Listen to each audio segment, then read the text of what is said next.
Unexplained phenomenon is a staple in human culture. Strange going-ons, paranormal nature are prominent in our lives in one form or another. You may not think about them all that often, but there's always a piece in the news or a crazy story from a friend or passerby that makes you recall such strangeness. No matter how many times you forget about the subject, there will always be a moment that drags the notion back to the surface of your memory. For several years, I had forgotten all about the monster living in my mom's pantry. I'd forgotten all about it, that is, until now. I was 10 years old when I first became aware of the monster's presence. It was a normal evening at home. My mother and I waited for my father's arrival, and I helped her out with dinner preparations. I look back on these memories pretty fondly. I loved cooking with my mom and was overjoyed whenever my father came home from work. I had what some would consider a picture-perfect childhood, save for one peculiarity. The thing that resided in the pantry would audibly reveal itself that very night. While cutting up vegetables for my mom's famous beef barley soup, I heard a scratching at the pantry door. Startled, I jumped, nearly cutting off one of my fingers in the process. My mom looked over at the pantry, then to me with a concerned smile. I looked to her for answers, utterly baffled by the noise. There it goes again, scratching at the pantry door. "What is it, Mom?" I asked. "I'm not too sure, sweetie, but it's been here ever since we moved in. Sometimes it scratches at the door, other times it will knock food off the pantry shelves. Some nights, it doesn't make a sound at all." There was no comfort derived from her explanation. I was still frightened. My mother noticed this. "It's nothing to be scared of, honey." "Is it something bad?" I asked. "No, of course not." Just then the scratching recommenced. I jumped for a second time. My mother then walked over to the pantry door. "Here, look." She opened it up as the scratching continued. Once the door was completely ajar, the sound ceased. "See, sweetie? There's nothing to be worried about." Despite my mother's comforting words, my 10-year-old heart couldn't help but race with fear. In the coming years, I continued to help her cook, but I never once set foot back in that pantry, convinced that that thing living in there was a monster out to get me. This fear was kept alive by the scratching that would interrupt otherwise happy moments. I ignored it the best I could, but sometimes I would have to leave the kitchen. Eventually, the sound stopped altogether. It's now been many years since then, and both my parents have passed away. In their wills, I was left everything, including my childhood home. It took me a while to come to terms with their deaths and move back in, but I eventually accepted the situation and embraced the living space where I grew up. There's a little memories sprinkled throughout the house that helped me cope. Sometimes I would walk into the living room and see my dad sitting in his chair, smoking a cigar and watching his favorite sitcom. At other points, I would see my mom in the kitchen making us dinner. These corporeal fragments of a time long since past kept me going. After a while, the house felt like home again. Until one day. I had just arrived home from work when it happened. I sat down on my dad's favorite chair and flipped on the TV to unwind. Something crossed my mind. Minus the tobacco, I had actually become my father. This thought put a bit of a smile on my face as I reclined the chair to relax. Relaxation never came, though, as an all-too-familiar scratching sound emanated from the nearby pantry. My smile quickly vanished. I jumped up and ran into the kitchen to investigate. The scratching continued and increased in volume. I stared at the door, hoping an answer would jump out at me, but also hoping whatever was on the inside wouldn't do the same. Without many options at my disposal, I was forced to open it. Much to my anticipation, the noise ceased, and I found nothing behind the door but some empty shelves and an old broom. This was the same thing that happened when my mother opened the door many years ago. I was no longer a frightened child, but the sounds returned was still unnerving. At least, it was at first. After a while, it became nothing more than a bothersome fixture in my otherwise normal days. Whenever I came home from work, woke up in the middle of the night, or sat down to watch television, that terrible scratching would invade my ear space, not stopping until I opened the damn pantry door.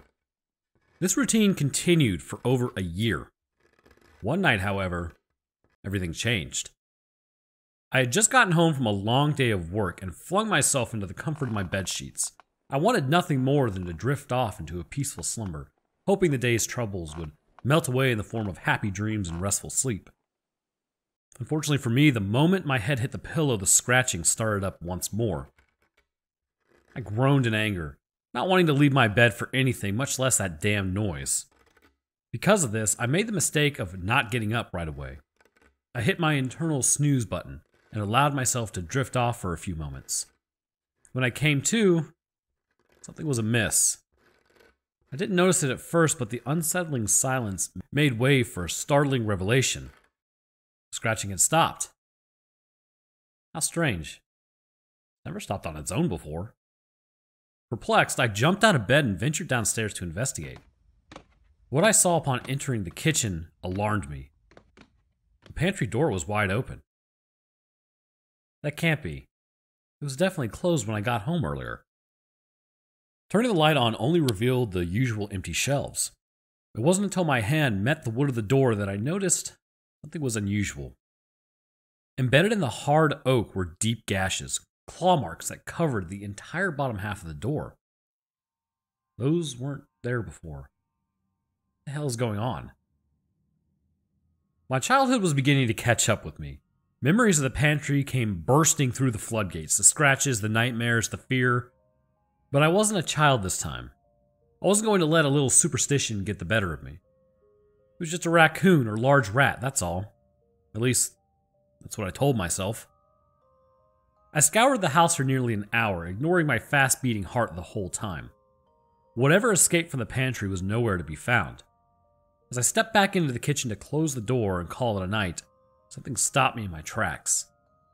A shadowy figure raced across my field of vision and into the pantry. The pantry door was shut on its own, shaking the walls around it. A bone-chilling vibration reverberated through the entire house in an instant, and was then followed by an eerily dead silence. My heart sank into my bowels. I was officially rattled. Running on pure instinct, I grabbed the heaviest thing I could find and piled them in front of the door, including my dad's old chair. Once satisfied with my blockade, I raced upstairs, locked my bedroom door, and jumped underneath the sheets. I was a kid again, scared shitless of the monster living in my mom's pantry. After the fear and adrenaline tapered off, I managed to get a little bit of rest. My late-night venture had come to an end. I woke up the next morning in denial, a defense mechanism of a mind bruised by fear. Pretending nothing happened the previous night, I went about my morning routine as normal. After breakfast, I was able to walk right past the pile of crap in front of the pantry without flinching.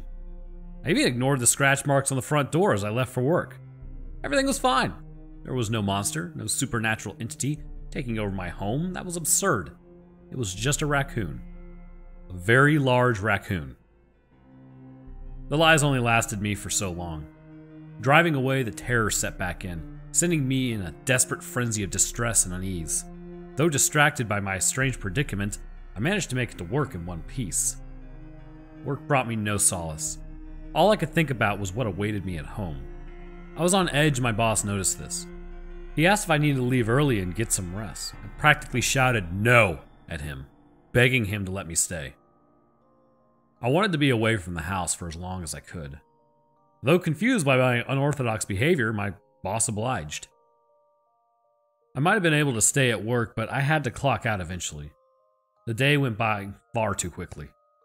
Before I knew it, I was back at home, sitting in my driveway, dreading the thought of opening the front door. Because of this, I sat in my car for a while, attempting to come up with a plan of action. What do I do? Who can I tell? Where will I stay?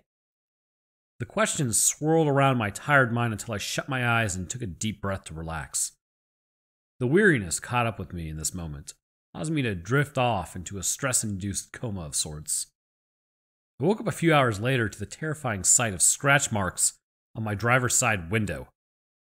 That was the last straw. That's it, I proclaimed out loud.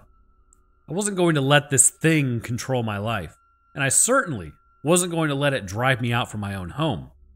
This is where I grew up, where I spent my childhood with my mother and father. They were still with me, the recollections scattered throughout the house reminding me of who they were and the impact they've had on my life. No amount of scratching was going to tear through the memories I had of them. Fed up, I got out of my car, walked up to the house, and swung the front door wide open. I was greeted with the sound of scratching, but this time, it was louder than it had ever been before. As I stormed over to the kitchen, the noise morphed into a thunderous banging at the pantry door, causing the stuff I piled up in front to move a bit. Whatever was inside really wanted to get out this time. Adrenaline coursing through my veins. My fight or flight response was begging me to run, but it was too late.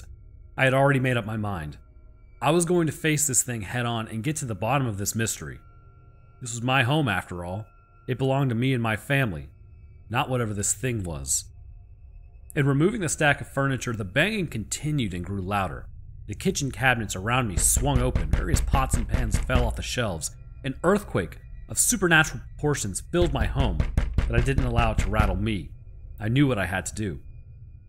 After a moment of mental preparation, I opened the pantry door. There, sitting behind the door, was a dog. It sat there and looked up at me in confusion. I did the same to it. After giving me a once-over, it walked over to me, nuzzled up against my leg. I instinctively reached down to pet it as I would with any dog. But this wasn't any dog. After a few minutes of getting to know each other, it walked back into the pantry and vanished before my very eyes. It was a ghost. My fear completely dissipated after that day. I now come home to the sound of scratching and smile. I no longer open the pantry door out of fear, but instead, I let my new friend out. He walks around the house, exploring just like a normal dog would. He even sits down and watches TV with me from time to time. He is a bit shy though, vanishing whenever I have company over. Still, he's a good dog. A very good dog. I assumed he belonged to one of the many owners of the houses, seeing as it had been built long before my parents moved in. I guess he just couldn't let the place go. Neither could I. A few weeks of bonding later, I realized that I didn't have anything to call him by. I walked over to the little guy and pet him on the back of his neck. That was his favorite spot. I thought about it for a moment, and then came up with the perfect name. I will call you Monster.